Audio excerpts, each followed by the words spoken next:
Juda s'avancèrent vers Josué à Gilgal, et Caleb, fils de Jephunné, le Kénizien, lui dit : « Tu sais, toi, ce que l'Éternel a déclaré à Moïse, homme de Dieu, en ce qui nous concerne, moi et toi, à Kadesh-Barnéa.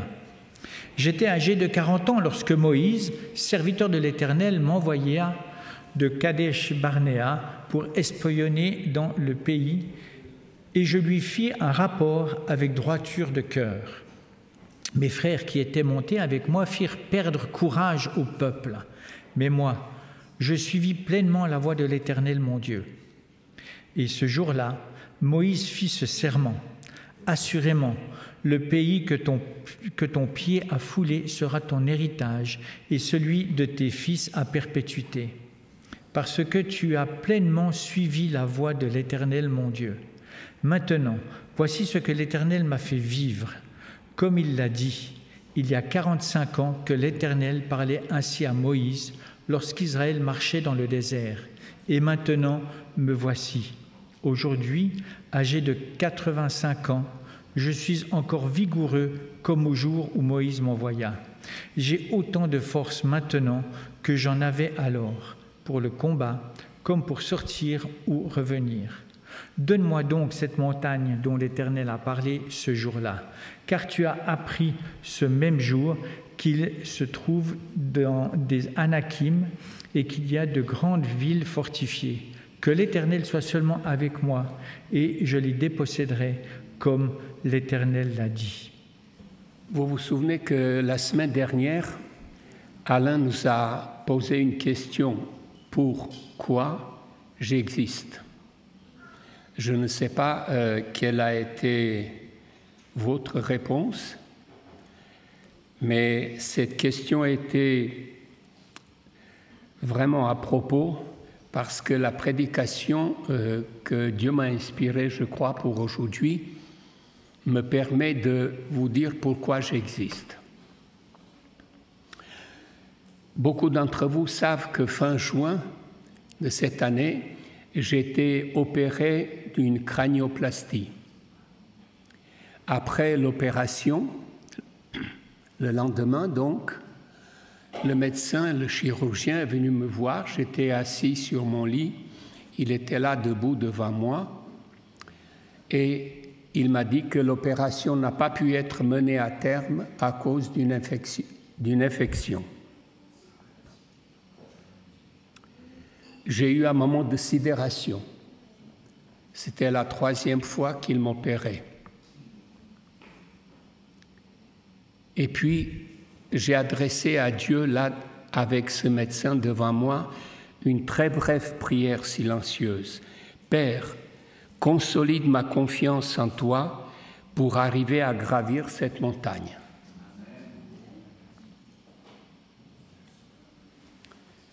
Il est toujours à l'œuvre.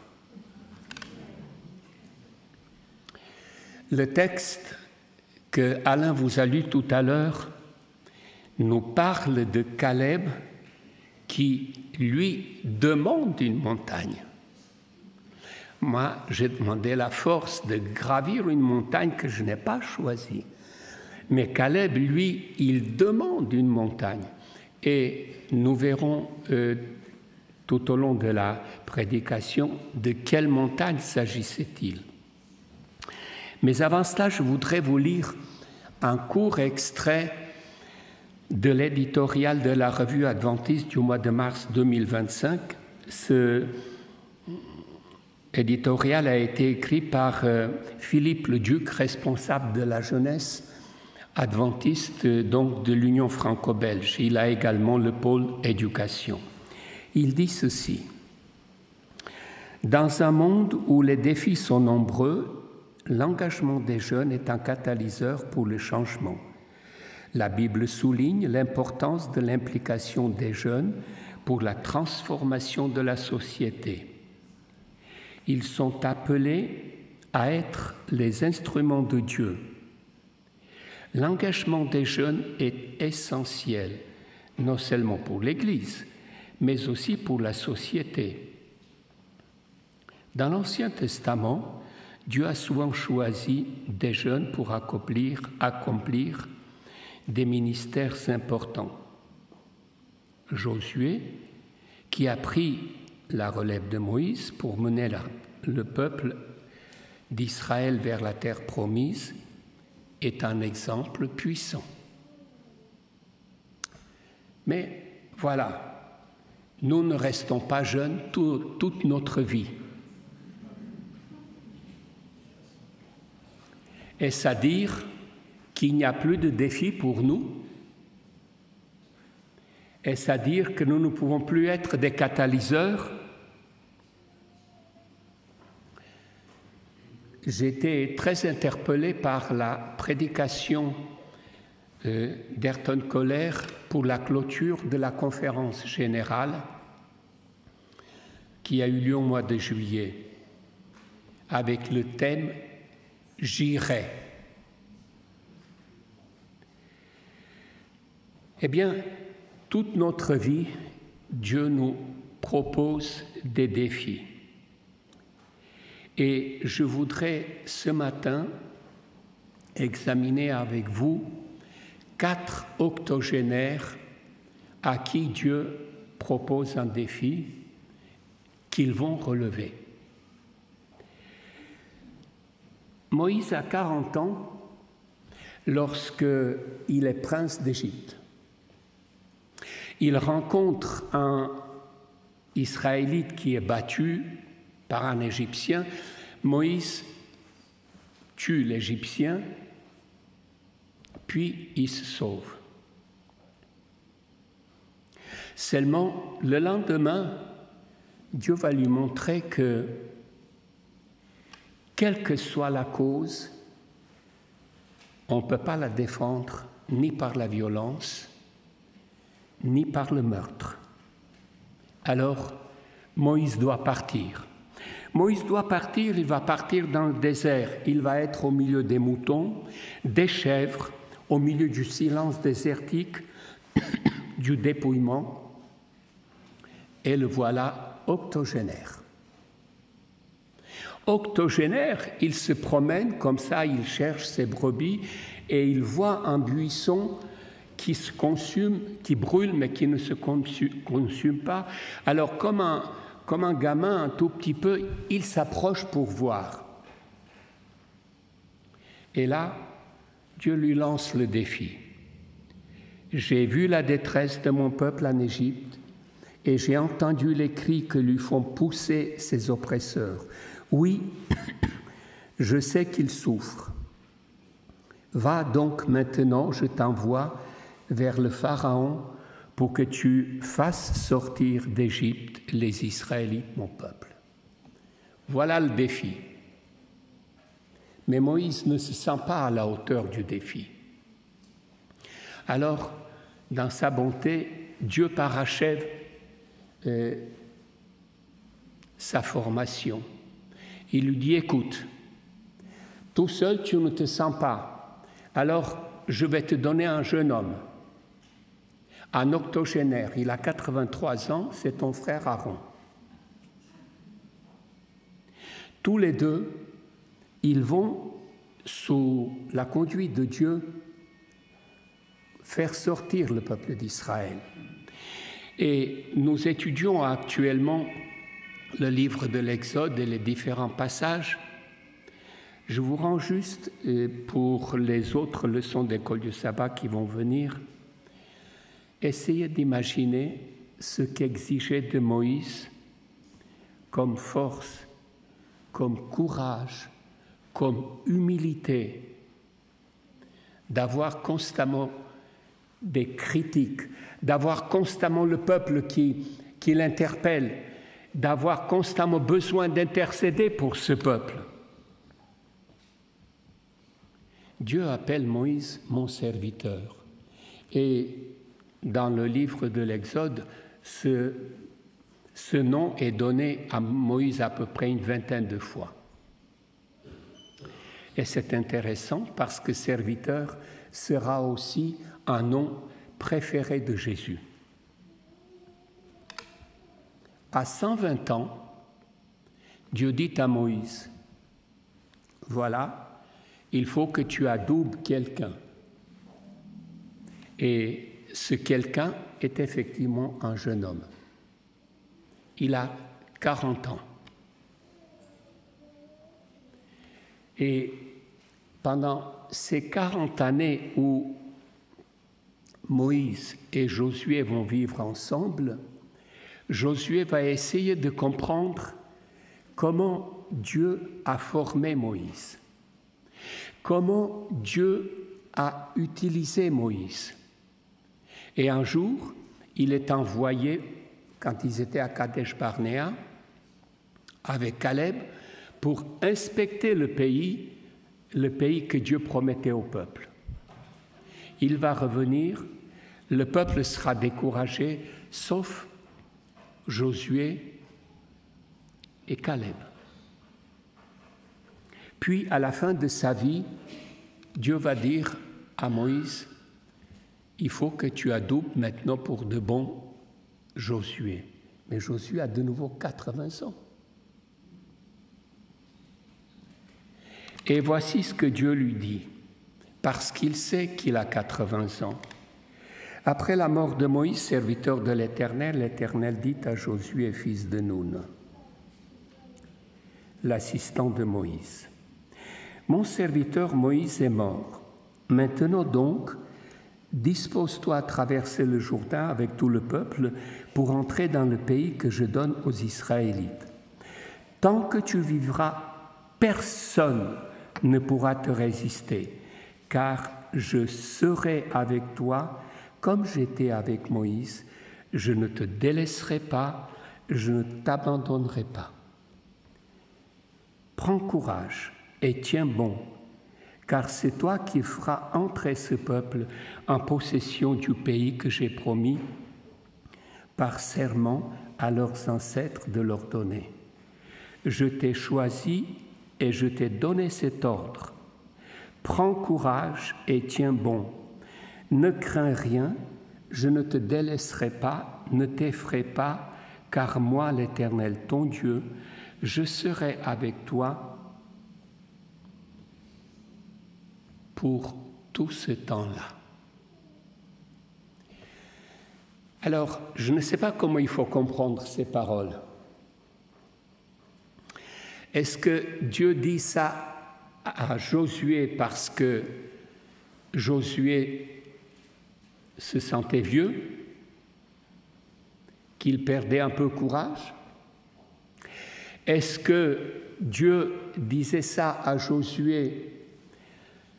Écoute, tu as 80 ans et tu te sens plein de force. Tu vas faire entrer le peuple, mais je ne voudrais pas que tu penses que c'est toi qui fais rentrer le peuple. Je voudrais que tu sois conscient que je serai avec toi et que j'abonderai toujours pour augmenter ton courage.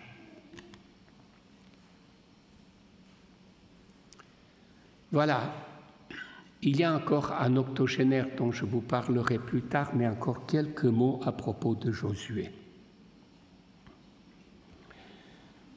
Josué relèvera le défi que Dieu lui a lancé.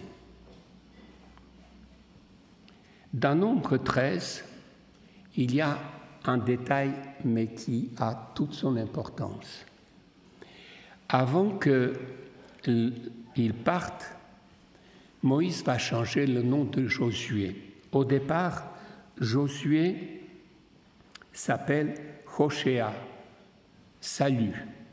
Et Moïse va ajouter une syllabe qui invoque le nom divin et il va l'appeler Yehoshua ou Yoshua, c'est-à-dire Yahvé est le salut. La Septante traduit le nom de Josué par Jésus. Conformément à son nom prestigieux, Josué aura toute la hardiesse et toute la force et le courage pour mener le peuple dans la terre promise. La conquête commence par Jéricho, elle s'étend sur l'ensemble du territoire que Dieu avait donné à Moïse, a indiqué à Moïse, et Dieu est très précis sur les frontières que devait avoir cet État. Et puis, Josué devra conquérir toutes ces contrées.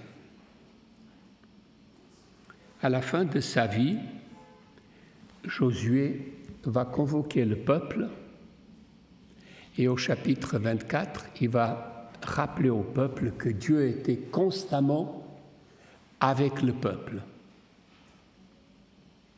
Et il va lancer un défi au peuple. Maintenant, décidez qui vous voulez servir, Yahvé ou d'autres dieux. Moi et ma maison, nous servirons Yahvé. La foi de Josué était vigoureuse, sa foi était très forte, mais cette foi, elle était nourrie quotidiennement par les ordonnances. Et si vous lisez le début du livre de Josué, Dieu lui rappelle qu'il doit se nourrir de ces ordonnances. Sénèque disait cette phrase, l'âme résiste aux maux auxquels elle est préparée. L'âme résiste aux maux auxquels elle est préparée. C'est important. Si nous acceptons un défi de Dieu, nous devons nourrir notre âme avec des arguments pour relever ce défi de Dieu.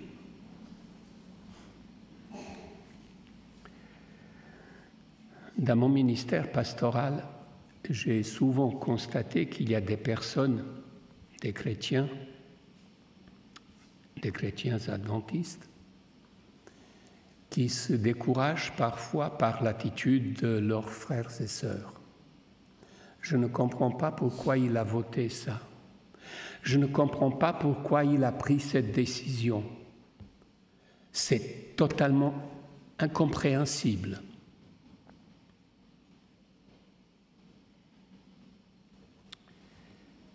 Je pense à Josué. Vous vous imaginez que Josué a dû accepter d'errer dans le désert, souffrir dans le désert pendant 40 ans parce que ses frères et sœurs ont manqué de foi et n'ont pas fait confiance à Dieu. Lorsque je me pose la question pourquoi ce frère a fait ça, je prie Dieu de m'aider à me souvenir de Josué. Un faux pas est possible, mais ce n'est pas ça qui va me décourager de marcher avec Dieu et avec mon frère. Est-ce que parfois vous avez du mal à affirmer vos croyances? Rappelez-vous Josué et Caleb, quand ils sont revenus, il y avait 10 hommes qui étaient contre eux. Ces 10 hommes avaient émeuté tout le peuple était avec eux. C'est impossible de conquérir ce pays.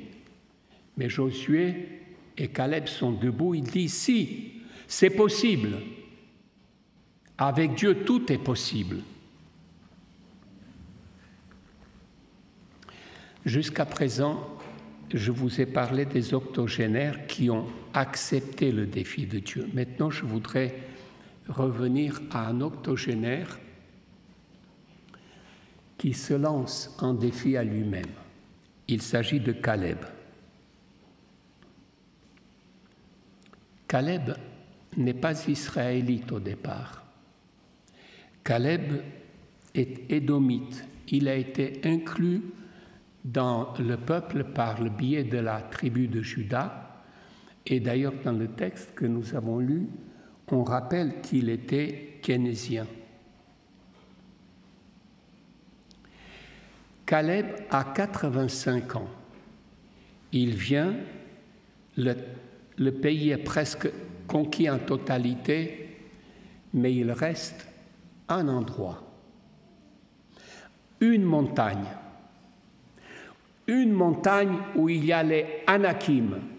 Et voici ce qu'il dit à Josué. Donne-moi donc cette montagne dont l'Éternel a parlé ce jour-là, car tu as appris ce même jour qu'il s'y trouve des Anakim et qu'il y a des grandes villes fortifiées. Que l'Éternel soit seulement avec moi et je les déposséderai comme l'Éternel l'a dit. À 85 ans, beaucoup d'Israélites, et beaucoup d'entre nous peut-être même, aimeraient se retirer dans un fauteuil et dire « j'ai fait ma part. Je peux maintenant me reposer ». Mais Caleb n'était pas de ceux-là. Il était peut-être aussi parfois fatigué. Il était peut-être aussi parfois inquiet. Mais il s'est souvenu que Dieu lui a dit qu'il sera avec lui. Alors, ce bout de terrain qui n'appartient pas encore à Israël, il vient le demander à Josué. Il lui dit « Donne-moi cette montagne ».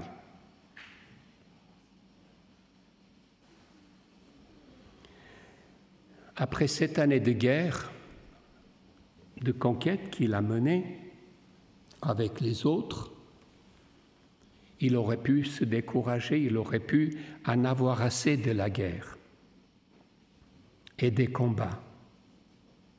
Mais Caleb savait ce que veut dire s'appuyer sur la parole de Dieu, s'appuyer sur la promesse de Dieu. Alors, il dit avec beaucoup d'aplomb à Josué, « Donne-moi cette montagne ». Quelle est la nature de cette foi de Caleb? Eh bien, cette foi de Caleb est la foi qui a appris à surmonter les difficultés, à surmonter les barrières que les géants peuvent déposer sur notre chemin. Une foi qui s'attendait aux promesses de Dieu, une foi qu'il était encore actif dans sa relation avec Dieu. Dans le texte qu'Alain nous a lu tout à l'heure, Caleb montre que 40 années après, il sentait la même vigueur que lorsqu'il a exploré ce pays promis. Alors, il demande à Josué cette montagne. Caleb ne considérait pas que sa vie était finie. Il ne la considérait pas comme quelque chose d'acquis. Le secret des serviteurs de Dieu qui ont été fidèles dans leur jeunesse, c'est qu'ils continuent à être fidèles dans la vieillesse. Les futurs jeunes dirigeants de notre communauté sont ici parmi nous ce matin. Ils sont là. Ils sont jeunes. Ils ne savent pas encore que Dieu va leur lancer un défi, mais il va leur lancer un défi. Mais il nous lance aussi un défi. Comme il a dit à Moïse de prendre Josué et de le former, nous devons relever le défi de la formation de ces jeunes, de la transmission de la foi, de la transmission, ce que nous croyons à propos de Dieu, ce que nous croyons à propos de ses promesses, de son projet de vie. Pourquoi j'existe? J'existe pour accepter le défi que Dieu me donne.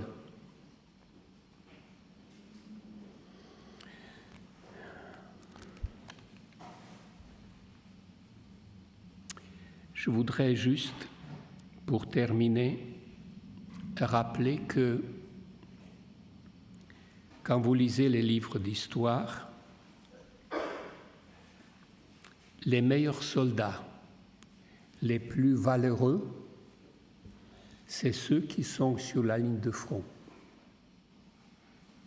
Si quelqu'un, en conquérant, veut gagner une bataille, il ne peut pas envoyer des gens inexpérimentés en première ligne. Le prix de la victoire est celui-là. Nous devons nous mobiliser pour aider la jeunesse, pour aider les jeunes à devenir des soldats de notre Seigneur Jésus-Christ, de ceux qui vont gagner. Dieu a permis à Caleb de saisir, de posséder, d'apprécier son héritage, qu'il a d'ailleurs transmis aux héritiers.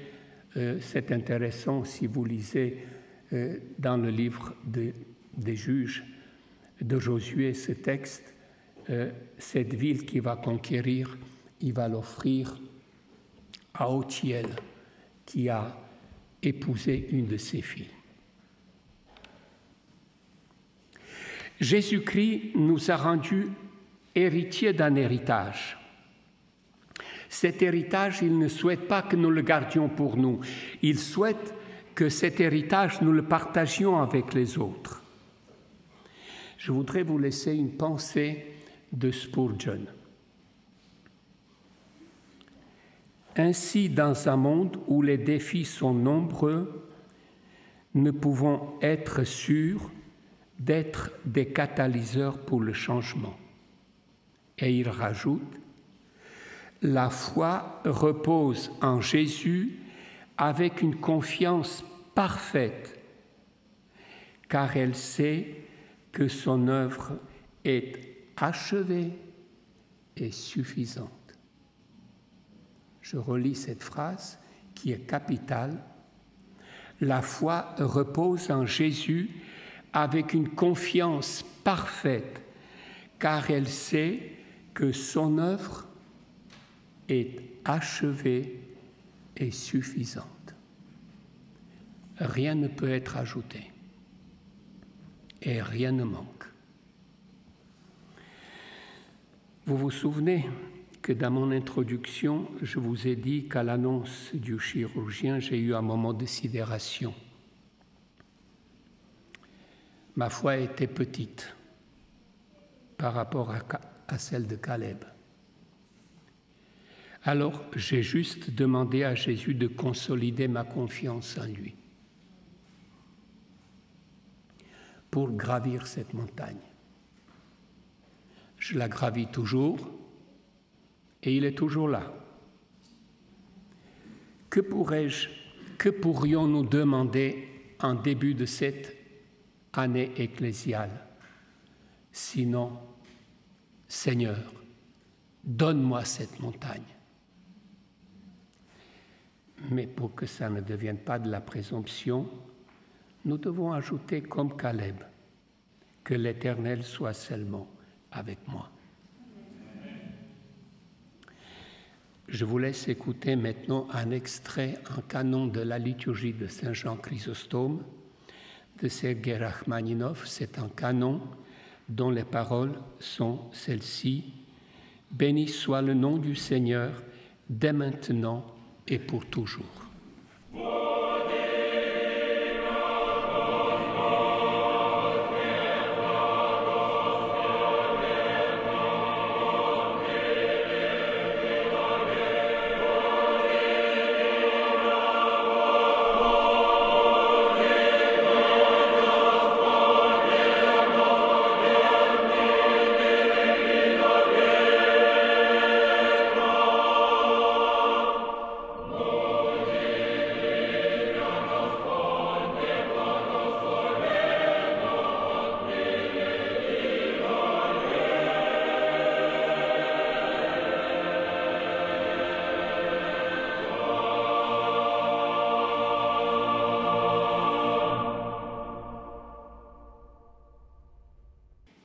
Oui, Père éternel, parce que tu as donné ton Fils pour nous, nous sommes tes enfants.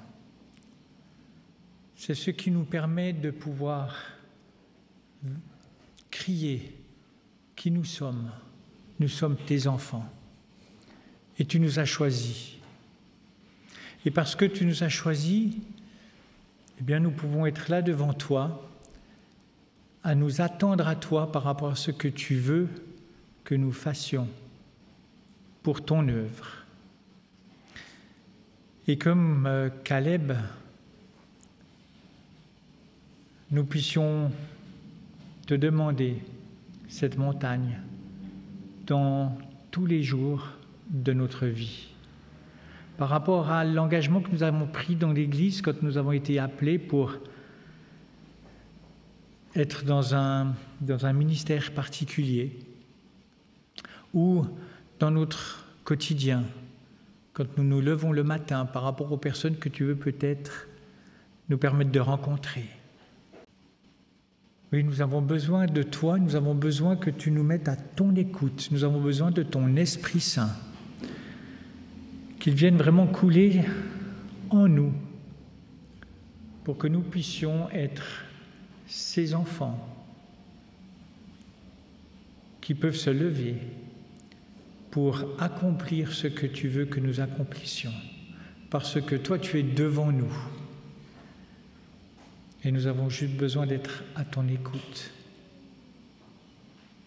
et par la foi mettre un pied devant l'autre pour que ta gloire resplendisse, pour que ton Saint-Esprit puisse faire l'œuvre de l'œuvre que c'est lui qui convainc les autres et que nous sommes une graine. Oui, permets-nous vraiment à chacun et chacune de faire ce pas et que notre foi grandisse pour que nous cherchions à aller toujours plus haut dans notre foi. Au nom de Jésus. Amen. Et je vous invite à chanter le cantique 516, « Oui, Jésus, c'est vers toi, toujours plus haut que s'élève ma foi. »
Jean, frère de Jésus-Christ, nous stimule.